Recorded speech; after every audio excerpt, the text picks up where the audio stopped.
பரிசுத்த ஆவியின் பலத்தினாலே உங்களுக்கு நம்பிக்கை பெருகும்படிக்கு நம்பிக்கையின் தேவன் விசுவாசத்தினால் உண்டாகும் எல்லாவித சந்தோஷத்தினாலும் சமாதானத்தினாலும் உங்களை நிரப்புவாராக. அல்லேலூயா.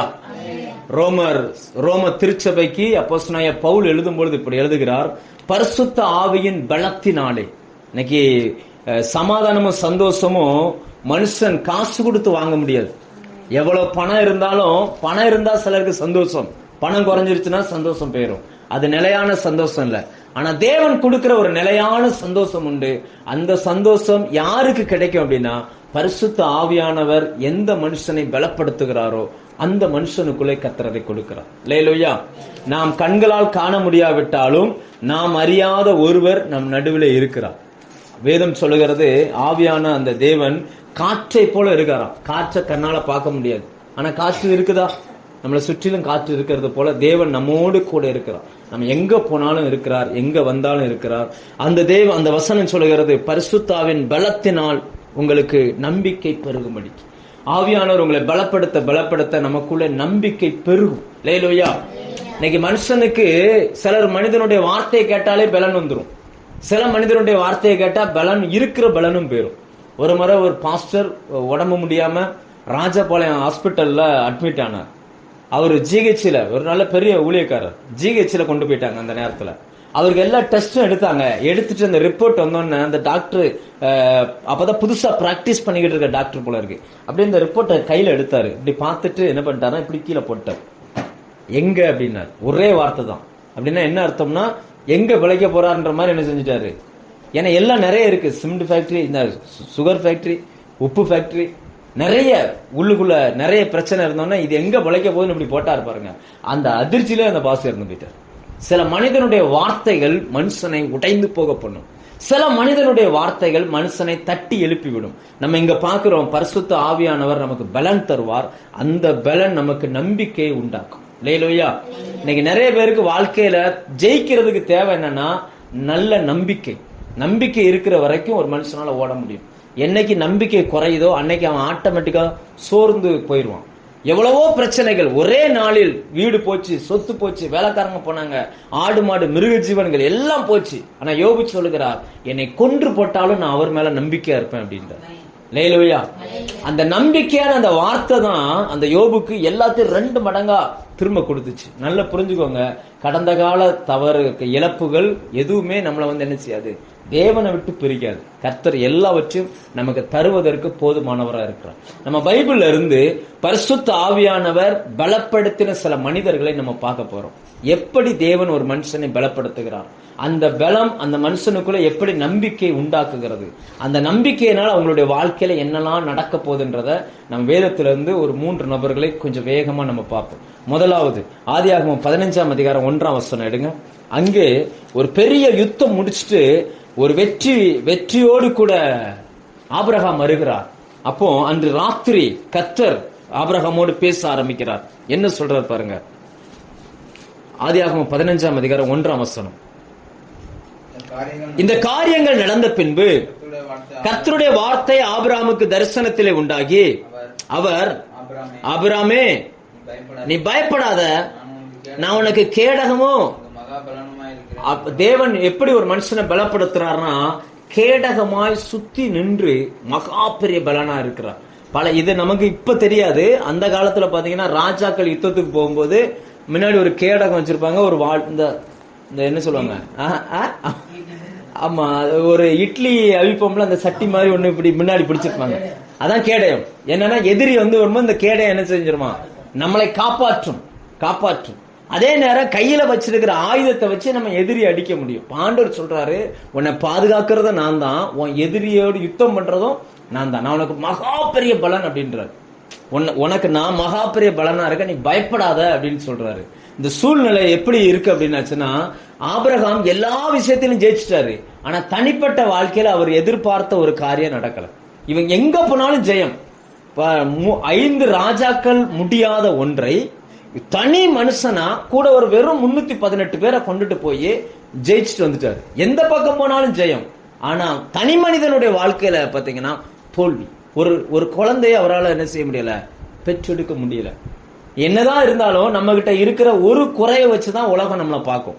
நம்ம என்னதான் இருக்கட்டும், சில படிக்கிற பிள்ளைகளை பார்த்தீங்கன்னா நல்லா படிப்பாங்க, ஏதாவது ஒண்ணுல ஃபெயில் ஆயிட்டாங்கன்னா அந்த ஒன்றை வச்சு என்ன செய்வாங்க, 5 பாடம் பாஸ் ஆயிருப்பான் அதெல்லாம் விட்டுருவாங்க. அந்த ஒன்றை வச்சு என்ன செய்வாங்க, என்ன இருந்தாலும் உனக்கு வேலை இல்லைல்ல, என்ன இருந்தாலும் உனக்கு வீடு இல்லைல்ல, என்ன இருந்தாலும் நீ கருப்பா இருக்கல, என்ன இருந்தாலும் நீ கொஞ்சம் வளர்த்தியா இருந்திருக்கணும், இந்த மாதிரி அந்த ஏதோ ஒன்றை வச்சு என்ன பண்ணுவாங்க.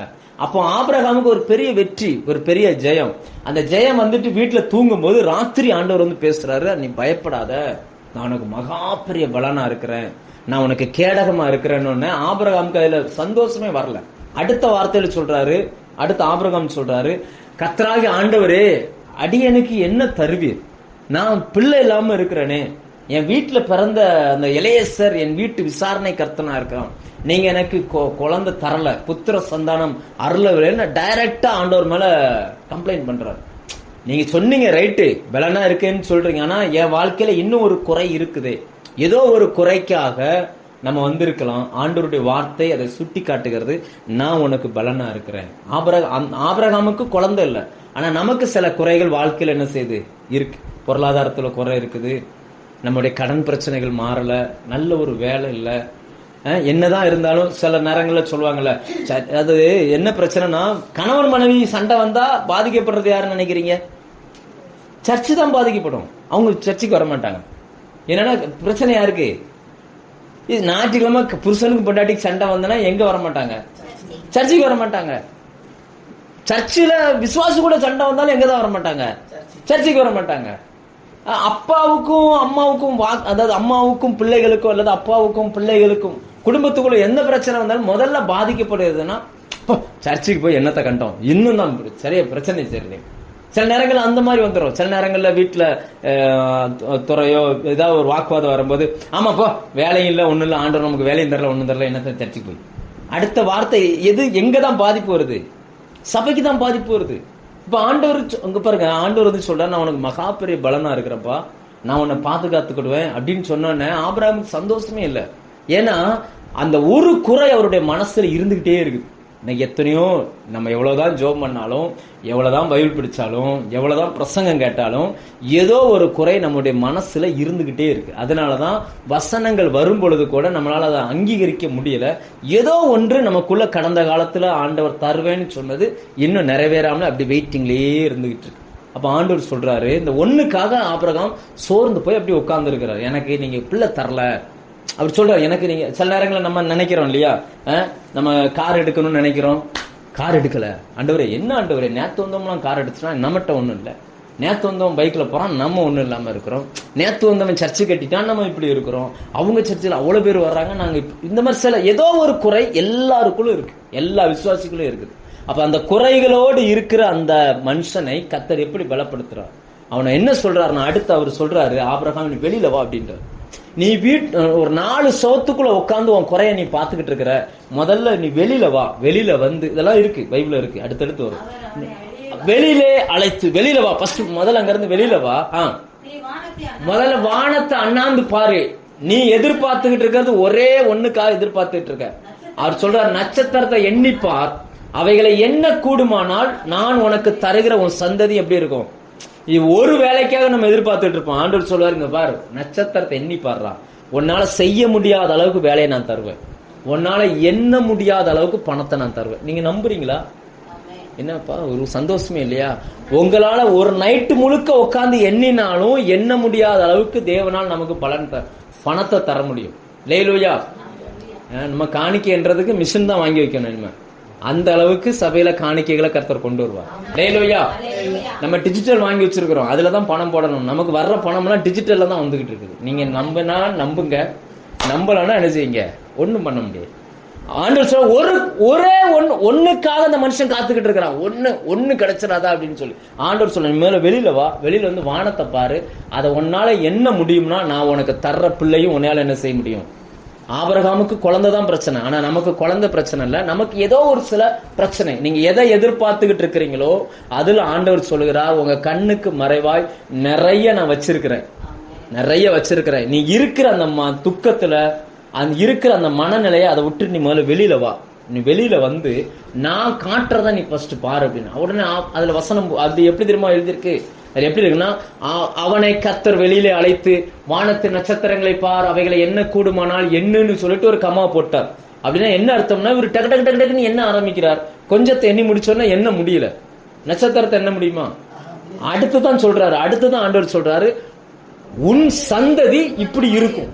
அப்படின்னா எண்ணி முடியாத ஆசீர்வாதத்தை நான் தருவேன். நீ ஒண்ணுக்கு கவலைப்பட்டு இருக்க, ஆனா நான் உனக்கு வச்சிருக்கிறது எப்படின்னா, ஒன்னால எண்ணி முடியாத ஆசீர்வாதத்தை நான் உனக்கு தருவேன் அப்படின்னு.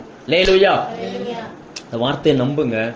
கிட்டத்தட்ட 15-16 வருஷங்களுக்கு முன்னாடி இந்த சத்தியத்தை ஆண்டவர் என்கிட்ட பேசும்போது, ஒரு விசுவாசி நமக்கு கிடைக்க மாட்டாங்களா, ஒரு மனுஷனுக்கு நம்ம பிரசங்கம் பண்ண மாட்டோமான்னு ஏங்கிட்டு இருந்த காலங்கள்லாம் போய், யார் யார் நம்மளை கவனிக்கிறாங்க, யார் யார் பிரசங்கத்தை கேட்காங்கன்னே நமக்கு தெரியல. எங்கெங்கயோ கர்த்தர் பயன்படுத்துகிறார். தேவன் நமக்கு தருகிறது எண்ணி முடியாததா இருக்கும். லேலூயா. நீங்க எதுல குறைவா இருக்கீங்களோ, அது எது வேணாலும் இருக்கட்டும். ஆபிரகாமுக்கு வயசாயிட்டே போகுது. அவர் என்ன நினைக்கிறாருன்னா, வயசாயிட்டே போகுது, என் வயசு முடியதுக்குள்ள எனக்கு ஒரு பிள்ளை வேணும் அப்படின்னு அவரு நினைக்கிறாரு. ஆண்டவர் சொல்றாரு, இங்க பாரு, ஒன்னே நீ நம்புற, நான் ஒன்னே நம்பி எதுவுமே தர முடியாது. நீ என்னை நம்பு, நான் உனக்கு தருகிற ஆசீர்வாதம் எண்ணி முடியாததா இருக்கும். லேலூயா. நீங்க அப்படி நம்புங்க. கர்த்தர் நமக்கு ஒரு வேலை கிடைக்குமா நீங்க நினைக்கிறீங்க?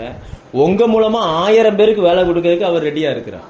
உங்க நோக்கமெல்லாம் இப்படியே இருக்குது, எனக்கு ஒரு வேலை, எனக்கு ஒரு வேலை, எனக்கு ஒரு வேலை. ஆண்டவர் சொல்றாரு, நீ என்னைக்கு இந்த வேலை செய்யற இடத்த விட்டுட்டு வேலை கொடுக்குற இடத்துக்கு நீ வருவ, அது வரைக்கும் நான் உன்னை எப்படிதான் வச்சிருக்க போறேன். நீ எப்போ இப்படி பாக்குறத விட்டுட்டு இப்படி பாக்குறியோ, அன்னைக்கு எல்லாமே உனக்கு என்ன செஞ்சிடும், வந்துடும். ஆண்டவர் முதல்ல ஆபிரகாம் அது வரைக்கும் கண்ணை இப்படி பார்த்துக்கிட்டு இருக்கார், ஒரு குழந்தை கிடைக்காதா, ஒரு குழந்தை கிடைக்காதான்னு. ஆண்டவர் சொல்றார், முதல்ல வானத்தை அண்ணாந்து பார்ப்பா, வானத்தை வந்து பாரு, நான் உன்னை வச்சிருக்கிற ஆசீர்வாதம் அப்படிப்பட்டதா இருக்கும். லேலூயா. நீங்க நம்புங்க, விசுவாசிங்க. இந்த வசனத்தை எழுதி வச்சு டெய்லி ஜோம் பண்ணுங்க. ஆண்டவரே, எனக்கு நீங்க ஆபிரகாமை பலப்படுத்தினது போல என்னையும் பலப்படுத்துங்க ஆண்டவரே அப்படின்னு சொல்லி நீங்க ஜோம் பண்ணுங்க. கர்த்தர் நிச்சயமா உங்களுக்கு குறைவுகளை நிறைவாய் மாற்றும். லேலூயா. கர்த்தர் தருவார். தேவனால் கூடாதவைகள் ஒன்றுமே இல்ல. நமக்கு தராம யாருக்கு தர போறார் சொல்லுங்க? நமக்கு தராம யாருக்கு தர போறார்? நம்ம எத்தனையோ பிள்ளைகளுக்கு என்ன வேணாலும் செய்யலாம். ஆனா இருந்தாலும் நம்முடைய சொந்த பிள்ளைன்னு வரும்போது என்ன ஆயிரும், மற்றவங்களுக்கு செய்கிறத பார்க்க நம்ம அதிகமா செய்வோம். ஆண்டவர் சொல்லுகிறார், இன்றைக்கு இருந்து நாளைக்கு அடுப்பில் போடப்படுகிற காட்டு புல்லுக்கு இவ்விதமாய் உடுத்துவித்தால் உங்களுக்கு உடுத்துவிப்பது அதிக நிச்சயம் அல்லவா? யார் ஆண்டவர் காட்டு புல்லுன்னு சொல்றாரு? உலக மனுஷனை சொல்றாரு. உலக மனுஷன் நல்லா சம்பாதிக்கிறான், நல்லா வாழ்றான், அவன் காட்டுப்புல் இன்னைக்கு இருக்கிறான், நாளைக்கு அவன் அடுப்பு அதெல்லாம் எரிகிற நரகத்துக்கு போவதுக்கு தயாரா இருக்கிறவனுக்கே ஆண்டவர் அவ்வளவு கொடுக்கிறார். நல்ல வேலையை கொடுக்கிறார், வேலை வாய்ப்புகளை கொடுக்கிறார். அவங்களுக்கே கொடுக்கும்போது நம்ம பிள்ளைகளுக்கு தரமாட்டாரா? உங்க விசுவாசம் எப்பவுமே அதுலதான் இருக்கணும். அதுலதான் உங்களுக்கு தைரியமே வருது. கர்த்தர் எனக்கு தரமாட்டாராடா, அவனுக்கே கொடுக்கிறார், எனக்கு தரமாட்டாரா? நம்ம இப்படி பார்க்க நீங்கள் பழகிக்கொள்ள வேண்டும். லேலூயா. ஒரு முறை ஒருத்தங்க எனக்கு ஒரு 300 ரூபாய்க்கு ரீசார்ஜ் பண்ணணும் அப்படின்னு சொல்லி எனக்கு மெசேஜ் அனுப்புறாங்க. எனக்கு ஒரு 300 ரூபாய்க்கு ரீசார்ஜ் பண்ணுங்க பாஸ்டர், என் கையில பணம் இல்லை, அர்ஜென்டா நான் பேசணும் அப்படின்னு சொல்லி எனக்கு மெசேஜ் பண்றாங்க. எனக்கு தெரியும் ரீசார்ஜ் பண்ண இங்க பணம் வராதுன்னு. ரீசார்ஜ் பண்ண அந்த பணம் என்ன செய்யாது, நமக்கு வராதுன்னு தெரியும். நான் உடனே சாரின்னு அனுப்பிட்டேன். ஏன்னா பணம் வராதுல, சாரின்னு அனுப்பிட்டு ஒரு 10 நிமிஷத்துக்குள்ள இருதயம் ஒரு மாதிரி ஆகுது. அப்பவுமே நம்ம புரிஞ்சிருச்சு, சைட் நம்ம ஏதோ தப்பு பண்ணிட்டோம். கொஞ்ச நேரம் ஜோம் பண்ணப்ப ஆண்டவர் சொல்றாரு, ஏன்டா வெறும் 300 ரூபா தானடா, போனா போகுது, உனக்கு 3 கோடி தர மாட்டேன்னா, வெறும் 300 ரூபா தானே. உடனே நான் என்ன பண்ணிட்டேன், அந்த சாரின்னு போட்டது அவங்க என்ன பார்க்கல, அதை அப்படியே கை வச்சு டெலிட் ஃபார் எவ்ரி ஒன் அப்படித்தானே, அதை கொடுத்தோன்னா அவங்களுக்கு தெரியாது, அதை அழிச்சிட்டு உடனே 300 ரூபா நான் ஏற்றி விட்டேன். அப்ப ஆண்டவர் எப்படி பலப்படுத்துறாருன்னா, ஒரு 300 ரூபா ஒரு சாதாரண மனுஷன் இல்லைன்னு கேட்கறான், நீ 300 ரூபாய் கொடுக்கறதுக்கு உன் இருதயம் விசாலம் ஆகல அப்படின்னா உன்னை நம்பி நான் எப்படி கோடிகளை கொடுக்கறது? 300 ரூபாயோ 3 ரூபாயோ 3 லட்சமோ கர்த்தர் தானே தரணும். ஒருத்தன் கஷ்டப்பட்டு உன்கிட்ட கேட்கணும். வசனம் என்ன சொல்றதுன்னா, கேட்கிற எவனுக்கும் கொடு, உன்கிட்ட இருக்குன்னா கொடுத்துரு. அப்ப இதெல்லாம் நமக்கான ஒரு சோதனை. இது நம்ம எப்படி ஆண்டவருக்குள்ள அந்த அந்த அந்த அந்த எண்ணம் வந்த உடனே எனக்குள்ள ஒரு தைரியம் வந்துருச்சு, தந்தாலும் சரி தராம போனாலும் சரி கர்த்தர் நமக்கு என்ன செய்வாரு. ஏன்னா ஏழைக்கு இறங்குகிறவன் கர்த்தருக்கு கடன் கொடுக்கணும். அப்ப நம்ம அந்த கான்செப்ட்ல போகும்போது நமக்குள்ள ஒரு தைரியம் வருது. பரிசுத்த ஆவியின் பலத்தினால் நமக்கு என்ன செய்யுது? அப்ப நீங்க ஒருவேளை ஏதோ குறைவுகளோடு இன்னைக்கு இருப்பீங்க அப்படின்னா, அந்த குறைவுகளை நிறைவாக்குகிற கர்த்தர் இருக்கிறார். அவர் உங்களுக்கு வார்த்தையை பேசுகிறார். அந்த குறைவையே பார்த்துக்கிட்டு பேசிக்கிட்டு உள்ள உட்காராதீங்க. அந்த சூழ்நிலையை விட்டு ஃபர்ஸ்ட் வெளியில வாங்க. வெளியில வந்து வானத்தை அண்ணாந்து பாருங்க. கர்த்தர் உங்களுக்கு வாசல்களை திறப்பார். அல்லேலூயா. ரெண்டாவது இன்னொரு மனுஷனை பார்ப்போம். 1 ராஜாக்கள் 19ஆம் அதிகாரம் எடுங்க. இன்னொரு மனுஷன் இப்படி சோர்ந்து போய் இருந்த அந்த பலப்படுத்த வேண்டிய இன்னொரு மனுஷன் 1 ராஜாக்கள் 19ஆம் அதிகாரம் அதனுடைய 5, 6, 7 இந்த வசனங்களை வாசிங்க. ஒரு பெரிய தேவ மனுஷன். 1 ராஜாக்கள் 19ஆம் அதிகாரம் 5, 6, 7, 8. ஒரு சூரைச் செடியின் கீழ் படுத்துக்கொண்டு நித்திரை பண்ணினான். அப்பொழுது ஒரு தூதன் அவனை தட்டி எழுப்பி, எழுந்திருந்து போஜனம் பண்ணு என்றான். அவன் விழித்து பார்க்கிற போது இதோ தழலில் சுடப்பட்ட அடையும் ஒரு பாத்திரத்தில் தண்ணீரும் அவன் தலைமாட்டில் இருந்தது. அப்பொழுது அவன் புசித்து குடித்து திரும்ப படுத்துக் கொண்டான். கர்த்தருடைய தூதன் 2ஆம் தரம் அவனை தட்டி எழுப்பி, எழுந்திருந்து போஜனம் பண்ணு, நீ பண்ண வேண்டிய பிரயாணம் வெகு தூரம் என்றான். அப்பொழுது அவன் எழுந்திருந்து புசித்து குடித்து போஜனத்தின் பலத்தினால் தேவன் கொடுத்த ஒரு சாப்பாடு அவனை 40 நாள் நடக்க வச்சிருச்சு. 40 நாள் இரவும் பகலும் நடந்து ஒரே பெண்ணும் பர்வதம் மட்டும் வந்தான். என்ன காரணம்? யார் இந்த மனுஷன்னா, எலியா என்கிற ஒரு மனுஷன். கர்த்தருக்காய் ஒரு காலத்துல பெரிய பெரிய காரியங்களை செய்த மனுஷன். இப்ப என்ன ஆச்சுன்னா, ஏதோ ஒரு சின்ன பிரச்சனை வந்த உடனே யாருக்கும் தெரியாம போய் சுருண்டு படுத்துக்கிட்டார். வெளியில யாரும் இல்ல, நீங்க படிச்சீங்கன்னா அவனோட உதவியாளரை அனுப்பி விட்டார். சுருண்டு அவர் போய் படுத்துக்கிட்டார். ஒரு காலத்துல கர்த்தருக்காய் பயங்கரமாய் எழும்பின மனுஷன், அநேகரை கர்த்தருக்கண்டு எழுப்பி விட்ட மனுஷன். இப்ப பாத்தீங்கன்னா சோர்ந்து போய் படுத்திருக்கிறார். எந்த மனுஷனுமே தன்னை பாத்திரக்கூடாதுன்னு சொல்லி ஒளிந்து ஒளிந்து வாழுகிற மனுஷன். ஆண்டவர் மனுஷ உதவி இல்லைன்னா கூட தேவன் தன்னுடைய தூதர்களை அனுப்பி உதவி செய்கிறார். அல்லேலூயா. எலியா கிட்ட யாரையுமே அனுப்ப முடியாது. ஏன்னா இந்த மனுஷன் அப்படிப்பட்ட ஆளு. இவர் ஜெபம் பண்ணா உடனே நடக்கும். அதனால யாருமே போக மாட்டாங்க அவர்கிட்ட. போய் இதை சொல்லதுக்கு யாருமே போக மாட்டாங்க. அதனால ஆண்டவர் என்ன பண்ணார்னா, வானத்திலிருந்து ஒரு தூதன் அனுப்புறார். அந்த தூதன் போய் என்ன செய்யறாருன்னா, தட்டி எழுப்பி சாப்பிடுப்பா அப்படின்றார். என்ன அர்த்தம் அப்படின்னாச்சுன்னா, சில நேரங்களில் மனிதர்கள் நம்மை காயப்படுத்துவார்கள் வார்த்தையினால். அப்படி காயப்படுத்தும் பொழுது நம்மளால எதுவுமே செய்ய முடியாது. நம்ம என்ன நினைப்போம்னா, தனிமையா இருப்போம் அப்படின்ற ஒரு எண்ணத்துக்கு போயிரும். மனுஷர்கள் காயப்படுத்தும் போது நம்ம எங்க போயிரும்? தனியா இருப்போம். எதுக்கு இந்த பிரச்சனை, நமக்கு எதுக்குப்பா அந்த வம்பு அப்படின்ற மாதிரி நம்ம தனியா இருக்கக்கூடிய ஒரு சூழ்நிலை வரும் பொழுது கர்த்தர் அந்த மனுஷனை பலப்படுத்துகிறார். அல்லேலூயா. எத்தனை பேர் இப்படி அந்தரங்கத்துல மற்றவர்களோடு சேராம தனியா இருக்கிறோம்? வெளியில சிரிக்கிறோம், இருதயம் எப்படி இருக்குன்னா, எனக்கும் இவங்களுக்கும் சம்பந்தம் இல்லை, நான் தனியா இருக்கிறேன். அவன் சூரச்செடி கீழே படுத்தது போல நம்ம தனியா வாழ்ந்துகிட்டு இருக்கிறோம், தனியா இருக்கிறோம். சில பேர்லாம் மைண்ட்ல ஒரு ஆபீஸ ஓபன் பண்ணி அவன் மட்டும் வேலை பார்த்துட்டு இருப்பான்.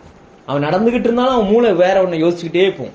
என்னமோ இவன் சம்பாதிக்கிற மாதிரியும், கோடி ரூபா வர்ற மாதிரியும், நிறைய பேருக்கு வேலை கொடுக்கற மாதிரியும், இவனை சொன்ன மாதிரியும் இவனா மைண்ட்ல நினைச்சுக்கிட்டே போயிட்டே இருப்பான். அப்படின்னா என்ன அர்த்தம்னா, பூமியில் வாழ்ந்தாலும் இவர் எப்படி போய்கிட்டு இருக்காரு?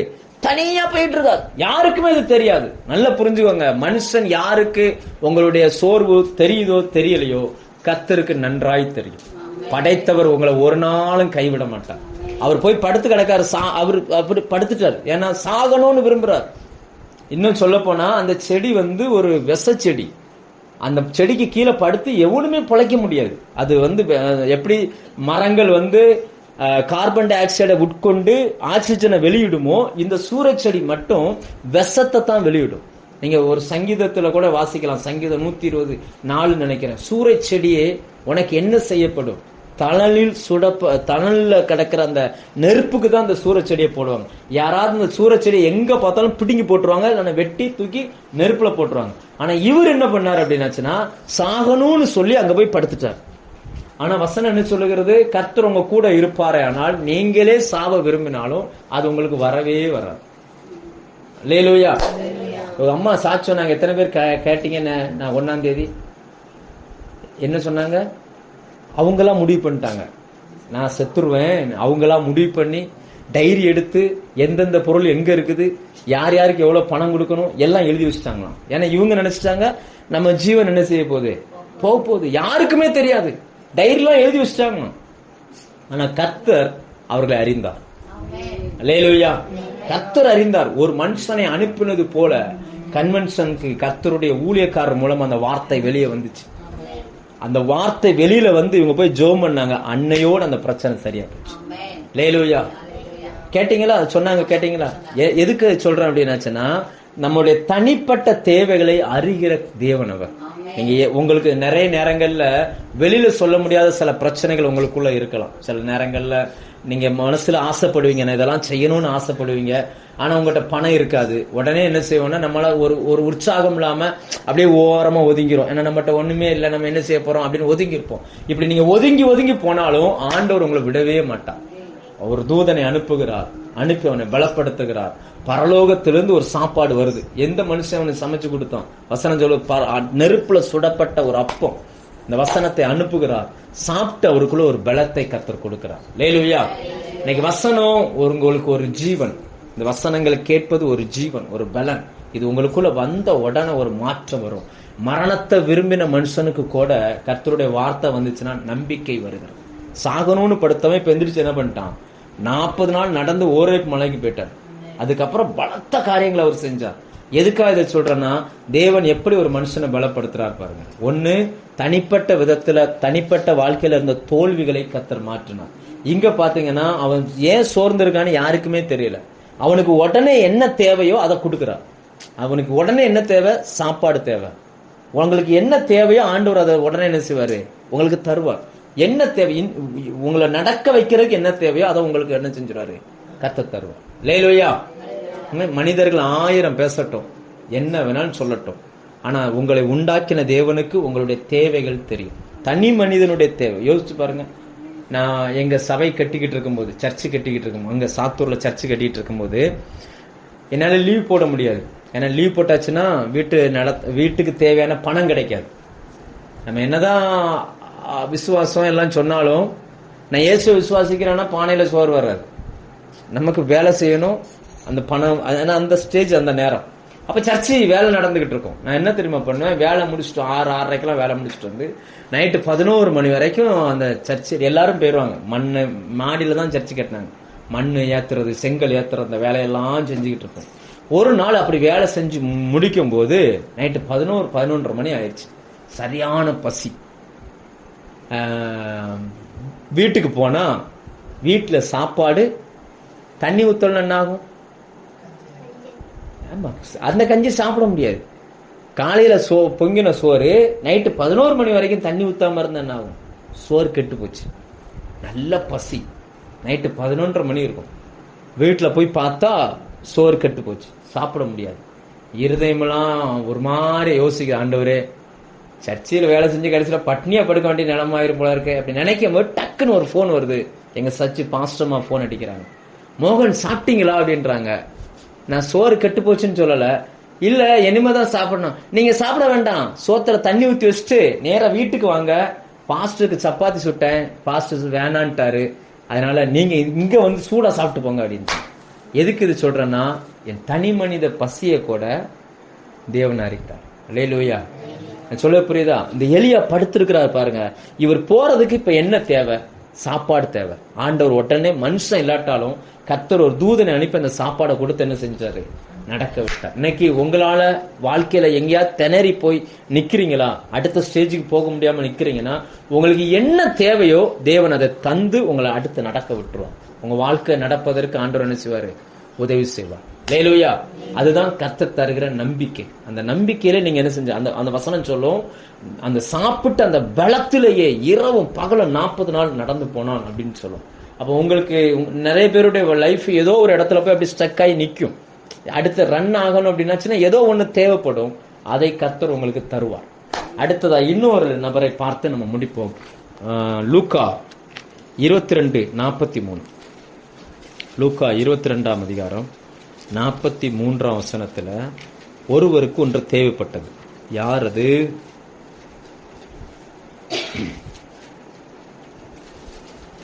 41, 42, 43 மூணை வாசிங்க. 41, 42, 43. அவர்களை விட்டு கல் எறியும் தூரம் அப்புறம் போய் இயேசு ஜெபம் பண்ணுகிறார் பாருங்க. கல்லெறி தூரம் அப்புறம் போய், கல்லெறி தூரம் அப்புறம் போய். ஏன்னா நிறைய பேர் இந்த ஜெபத்துக்கே வர மாட்டாங்க. ஜெபம்னாலே உட்காந்து ஜெபிக்கிறாங்க, படுத்து தூங்குறாங்க.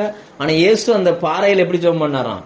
மலையில போய் முழங்கால் படிட்டு, பிதாவே உமக்கு சித்தமானால் இந்த பாத்திரம் என்னை விட்டு நீங்கும்படி செய்யும், ஆயினும் என்னுடைய சித்தத்தின்படி அல்ல உம்முடைய சித்தத்தின்படி ஆக கடவது என்று ஜெபம் பண்ணினார். அப்பொழுது வானத்திலிருந்து ஒரு தூதன் தோன்றி, யோசிச்சு பாருங்க, மனித உதவி கிடைக்காத இடத்துல இயேசு இப்ப இருக்கிறார். இயேசுக்கே ஒரு தேவதூதன் வந்து பலப்படுத்த வேண்டிய நெருக்கடியான ஒரு சூழ்நிலை. என்னன்னா, சிலுவைக்கு போறதுக்கு முன்னாடி அவருடைய ஆத்துமா துக்கம் கொள்கிறது. அவர் வியாகுலப்பட்டாராம், உபத்திரவப்பட்டாராம், துக்கப்பட்டாராம். எனக்காக கொஞ்சம் ஜெபம் பண்ணுங்கன்னு கேட்டிருக்கிறார். ஜெபம் பண்ணுங்கன்னு சொல்லிட்டு அவர் தனியா போய் ஜெபம் பண்ண போயிட்டார். அவர் ஜெபம் பண்ணிட்டு வரதுக்குள்ள இந்த 3 பேர் என்ன பண்ணிட்டாங்க? உதவி செய்வாங்கன்னு நினைச்சா இவங்க என்ன பண்றாங்க? சொல்லுங்க, நம்ம விசுவாசிக்க போல இருக்கு. அவங்க கொஞ்சம் ஜெபம் பண்ணுங்கன்னு சொல்லிட்டு அவர் அங்க போயிட்டு வரதுக்குள்ள நம்ம விசுவாசிகள் என்ன பண்ணிட்டாங்க? தூங்கிட்டாங்க. ஆண்டவர் பாக்குறார், டேய் என்னடா இது, நான் உங்ககிட்ட கஷ்டமானது ஒண்ணுமே கேட்கலையே. இந்த மலையை பிரட்டி அங்க வைங்கன்னு சொன்னா, இல்ல மம்பட்டியை கையில கொடுத்து கொஞ்சம் தோண்டுங்கடா, ஒரு 5 அடி ஆழத்துக்கு தோண்டுங்க, அதெல்லாம் செஞ்சிருவாங்க. நம்ம ஆளுங்க வேலை செய்வாங்க, பணம் கேட்டா பணம் கொடுப்பாங்க, எல்லாம் செஞ்சிருவாங்க. ஜெபம் பண்ணுங்கன்னு சொன்னா மட்டும் என்ன செஞ்சிடறாங்க? நாங்க தரிசனத்துல பரலோகத்தில் போய் தேவதூதரோடு இணைந்து நாங்கள் ஜெபிக்கிறோம் அப்படின்ற மாதிரி அப்படியே என்ன செஞ்சிடறாங்க? அப்படி போய் தூங்கி போனார்கள். இப்ப இயேசுவோ ஜெபிப்பதற்கு ஆளற்று நிற்கதியாய் நிற்கிறார். சில நேரங்கள்ல நல்லா புரிஞ்சுக்கோங்க, மனித உதவி உங்களுக்கு தேவைப்படும். அந்த உதவி தேவைப்படுகிற அந்த நெருக்கடியான காலகட்டத்துல கூட மனிதன் கைவிட்டாலும் கர்த்தர் நம்மை கைவிட மாட்டார். அவர் ஜெபிக்கிறார் பாருங்க, உடம்பெல்லாம் ரத்தம், அவ்வளவு அந்த அந்த இருதயத்திலிருந்து வர்ற ரத்தம், அதாவது நல்ல ரத்தம் ஒரு பக்கம் போகும், இந்த கெட்ட ரத்தம் மறுபடி வந்து இருதயம் வந்து அதை சுத்தப்படுத்தணும். ஆனா பிரஷர் கூட கூட கூட என்ன ஆகும் அப்படின்னா, அந்த ரத்த நரம்புகள் வெடிக்க ஆரம்பிச்சிடும். அந்த ரத்த நரம்புகள் வெடிச்சு உடம்பெல்லாம் வியர்வை வரக்கூடிய அந்த சுரபியின் மூலமா ரத்தம் வெளியில வந்து அவருடைய சிறுநீரகம் கெட்டு போச்சு, அவருடைய இருதயம் கெட்டு போச்சு, அவருடைய உள் உறுப்பு எல்லாமே கெட்டு போச்சு. அப்படி கதறுகிறார். அவருக்கு ஆறுதலுக்காக ஒரு மனுஷன் ஜெபம் பண்ணியிருந்தா கூட சந்தோஷப்பட்டிருப்பார். ஒருத்தர் கூட ஜெபிக்கல. கைவிடப்பட்ட அந்த நிலைமையில இயேசுவை ஆறுதல் படுத்துவதற்காய் பரலோகத்திலிருந்து ஒரு தூதனை தேவன் அனுப்பிவிட்டார். அந்த தூதன் வந்து அவரை என்ன பண்ணானா? பலப்படுத்தினார். நல்லா புரிஞ்சுக்கோங்க, நம்ம வாழ்க்கையில இந்த வழியே நம்ம போக வேண்டி இருக்கும். சில நேரங்களில் நம்ம ஜெபத்துக்கு யாராவது வரமாட்டாங்கன்னு எதிர்பார்ப்போம். ஆனா ஒருத்தர் நினைச்ச மாட்டாங்க, இருக்க மாட்டாங்க. ஆனா அந்த நேரத்துல கர்த்தர் யாரையாவது அனுப்புவார். யாராவது ஒரு தேவதூதன் அனுப்பி, ஏதோ ஒரு ஊழியக்காரரோ அல்லது ஏதோ ஒரு ஜெபம் பண்ற பிள்ளை யாரோ ஒருத்தர் வருவாங்க. வந்து அவங்க பண்ணுகிற அந்த ஜெபம் உங்களுக்கு அவ்வளவு ஆறுதலா இருக்கும். நம்ம விளாத்திக்குளம் பக்கத்துல ஒரு 2 நாள் ஊழியத்துக்கு நான் போயிருந்தேன். அப்போ பாத்தீங்கன்னா ஒரு ஹிந்து ஃபேமிலி அந்த வீட்டுக்கு என்னை கூட்டிட்டு போறாரு தெரிஞ்சவர் ஒருத்தர். அப்ப அந்த வீட்டுல உள்ளவங்களுடைய நம்பர் இவர் மிஸ் பண்ணிட்டாரு, இவர் நம்பர் அவங்களும் மிஸ் பண்ணிட்டாங்க. அது வீட்டுல போகும்போதே பெரிய பெரிய போட்டோஸ் எல்லாம் இருக்குது. முன்னாடி என்னை பார் யோகம் வரும்னு ஒரு பெரிய கழுதை நிக்குது. வீட்டுக்குள்ள உள்ள போனோன்னு ஒரு நரி போட்டா வச்சிருக்கிறாங்க. ஏன்னா இதுல முழிச்சா செல்வம் வருமா, என்னென்னவோ வச்சிருக்கிறாங்க. உள்ள போன உடனே அந்த அம்மா பாத்தீங்கன்னா இப்படி ஒரு மாதிரி நிக்குது. அந்த அம்மா சொல்லுது, பாஸ்டர் நான் இப்பதான் உங்களை நினைச்சேன், எனக்காக யாராவது ஜெபம் பண்ண வரமாட்டாங்களா, உங்க நம்பரை தேடினேன் கிடைக்கல, எனக்கு என்னவோ மாதிரியா வருது அப்படிங்குது. அப்படி சொல்லிக்கிட்டே அப்படி உட்காந்துருச்சு அந்த சோஃபால. நாங்க என்னை ஒரு கூட்டு போயிருக்காரு ஜெபம் பண்ணதுக்கு, இந்த வீட்டுக்கு ஜெபம் பண்ணும் அப்படின்னு சொல்லி. எதுக்காக சொல்றேன்னா, அந்த அம்மாவுக்கு சில ப்ராப்ளம், வேற வழியே இல்லை, அவங்க அப்படியே தடுமாறி உட்காடுறாங்க. அவங்களுக்கு அந்த தேவையான அந்த ஜெபம், தேவையான அந்த உதவியை கொடுப்பதற்கு தேவன் ஒரு ஊழியக்காரனை அனுப்பினது போல இங்க பார்க்கிறோம். ஒரு தேவதூதனை கர்த்தர் என்ன செய்றாராம்? அனுப்புகிறார். லேலுயா. அப்படி அனுப்பி அவரை பலப்படுத்துகிறார். யோசிச்சு பாருங்க, நீங்க தனி மனித தேவையோடு இருக்கிறீங்களா, இல்லைன்னா உங்க வாழ்க்கை ரன் ஆக முடியாத அளவுக்கு எங்க ஒரு இடத்துல தேங்கி போய் நிக்கிறீங்களா? இல்லைன்னா எனக்கு எந்த உதவி வேண்டாம், எனக்காக கொஞ்சம் ஜெபம் பண்ணா போதும் அப்படின்ற சில நேரத்துல இருப்பாங்க இல்லையா, அந்த மாதிரி தேவையில இருக்கீங்களா? எப்படி இருந்தாலும் தேவன் உங்களை பலப்படுத்த முடியும். பரலோகத்திலிருந்து வந்து பலப்படுத்தினதுனால இயேசுவால் தைரியமாய் அந்த சிலுவை மரணத்துக்கு போக முடிஞ்சிச்சு. அவரால் தைரியமா போக முடியும். ஏன்னா மனுஷர்கள் இப்படிதான் இருப்பாங்க. உண்மைதானே? நிறைய இடங்கள்லாம் பாத்தீங்கன்னு சொன்னா ஜெபம் பண்றதுக்கே இன்னைக்கு சம்பளம் கொடுக்க வேண்டியிருக்கு. காசு கொடுத்தா தான். ஆமா, அதாவது பொதுவா நம்மளை பொறுத்த வரைக்கும் நம்ம யார் வீட்டுக்கும் போறது கிடையாது. ஜெபம் வைக்கிற அன்னைக்கு மட்டும்தான் போறமே தவிர மற்றபடி போறது கிடையாது. ஆனா சில ஊழியக்காரங்கள்லாம் பாத்தீங்கன்னு சொன்னா சில வீடுகளை போய் சந்திப்பாங்க. எந்த வீடுகளை இவங்க போய் சந்திப்பாங்க அப்படின்னு பாத்தீங்கன்னா, யாரு காசு கொடுப்பாங்களோ அவங்க வீட்டுக்கு நினைச்சுவாங்க போவாங்க, மற்ற வீட்டுக்கு நினைச்ச மாட்டாங்க. நம்ம யார் வீட்டுக்குமே போறது இல்லை. எதுக்கா இதை சொல்றேன் அப்படின்னாச்சுன்னா, மனிதர்கள் இப்படிதான் இருப்பாங்க. ஆனா தேவன் ஒரு நாள் என்ன செய்ய மாட்டார், உங்களை கைவிடவே மாட்டார். அவர் உங்களுக்கு உதவி செய்வார். நீங்கள் பார்க்க வேண்டியது யாருன்னா தேவனை மட்டுமே நீங்க பாருங்க. பரிசுத்த ஆவியின் பலத்தினால் உங்களுக்கு நம்பிக்கை பெருகும். அவர் உங்களை பலப்படுத்துவார். 3 விஷயம் பார்த்தோம். 1, வாக்குத்தத்தத்துல ஆபிரகாம் சோர்ந்து போனார், அவருக்கு ஒரு பலன் தேவைப்பட்டுச்சு. எலியாவை குறித்து மனிதர்கள் பேசின வார்த்தையில எலியா சோர்ந்து போய் அடுத்து என்ன செய்யறதுன்னு தெரியாம ஸ்டக் ஆகி போய் நின்னார், அவருக்கு ஒரு பலன் தேவைப்பட்டுச்சு. அடுத்து சிலுவை மரணத்துக்கு போகணும், ஜெபம் பண்ணதுக்கு ஆள் இல்லாம தடுமாறினார், அவருக்கு ஒரு உதவி தேவைப்பட்டுச்சு. உங்களுக்கு என்ன உதவி தேவைப்படுது, நீங்க என்ன சூழ்நிலையில் இருக்கீங்கன்னு சொல்லி கர்த்தருக்கு தெரியும். அவர் நமக்கு உதவி செய்வார். அல்லேலூயா. நிச்சயமா நமக்கு உதவி செய்வார். உதவி நமக்கு இந்த வருஷம் நமக்கு ஆண்டவர் கொடுத்திருக்கிற வாக்குத்தத்தம் என்னன்னா, நம்பிக்கையின் தேவன். உங்க வாழ்க்கையில நம்பிக்கையை கர்த்தர் உருவாக்குவார். அந்த நம்பிக்கையினால் உங்களுடைய வாழ்க்கை செழிப்பாய் மாறும். அல்லேலூயா. அடுத்த கட்டத்துக்கு போறதுக்கு உங்களுக்கு தேவை நம்பிக்கை தான். உண்மைதானே? என்ன நம்பிக்கையில் இதெல்லாம் செய்றீங்கன்னா, கர்த்தர் என் கூட இருக்கார், அதான் நம்பிக்கை. வேற எதுவுமே இல்லை. ஆண்டவர் உங்க கூட இருப்பார், உங்களை நடத்துவார். ஜெபம் பண்ணுமா? கண்களை மூடுங்க.